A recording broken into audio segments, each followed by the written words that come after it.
एक बात बताना चाहता हूँ कि एक पिछले दिनों एक वीडियो ऑडियो वायरल हुआ, केरल से कहीं से आया था। उसमें कोई एक लीडर टाइप आदमी है, पता नहीं किस टाइप के आदमी है, लेकिन थे तो आदमी ये तय है कि वो एक तकरीर कर रहे हैं और ज़ोरों से तकरीर कर, बड़ी जोशीली तकरीर है, यूं और यूं और यूं और यूं।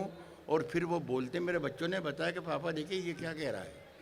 वो कह रहा है कि राहत इंदौरी नाम का एक उर्दू का शायर है और वो जिहादी है। तो मैं साहब हैरत में पड़ गया कि यार मेरी उम्र 70-72 साल की हो गई और मुझे अभी तक मालूम ही नहीं है कि मैं जिहादी हूँ। मैं हैरत में पड़ गया। मैंने लोगों से, दोस्तों को फ़ोन किया कि यार ऐसा मामला है क्या, कुछ तुम्हें तो कुछ सब पता नहीं है। लेकिन साहब कोई जवाब नहीं मिला। सारी रात हो गई, करवट बदलते बदलते, इसलिए कि मैं यहीं पैदा हुआ हूँ, यहीं मरना है, यहीं दफन होना है। मैंने कहा ये कैसे पता लगाऊं कि यार कि जिहादी हूँ कि नहीं। लेकिन समझ में नहीं आया साहब।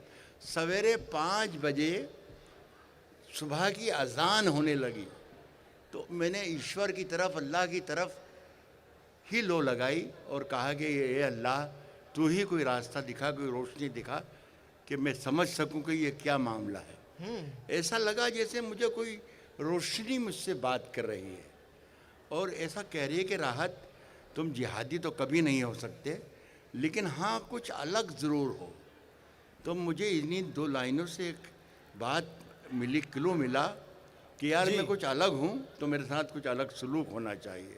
मैंने 2 लाइनें लिखी हैं और आप सब लोगों को दावत दे रहा हूँ कि दोनों लाइनें सुनकर, अगर मैंने कुछ लिखा है तो एक एक शख्स की आवाज़ मेरी आवाज़ में मिल जाना चाहिए। उसके बाद मैं आखिरी शेर अपनी गज़ल का सुनाऊंगा। वो शेर ये है कि मैं जब मर जाऊं तो मेरी अलग पहचान लिख देना। एक एक शख्स शरीक हो जाए तो मज़ा आ जाए। यहाँ मेरे बहुत ही मोहतरम लोग भी बैठे हैं। अगर मैं जब मर जाऊं तो मेरी अलग पहचान लिख देना। सुने मेरठ वालों, मैं जब मर जाऊं तो मेरी अलग पहचान लिख देना।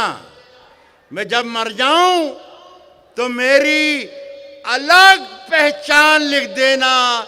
लहू से मेरी पेशानी पे हिंदुस्तान लिख देना। जिंदाबाद, वाह। मैं जब मर जाऊं तो मेरी अलग पहचान लिख देना। लहू से मेरी पेशानी पे हिंदुस्तान लिख देना।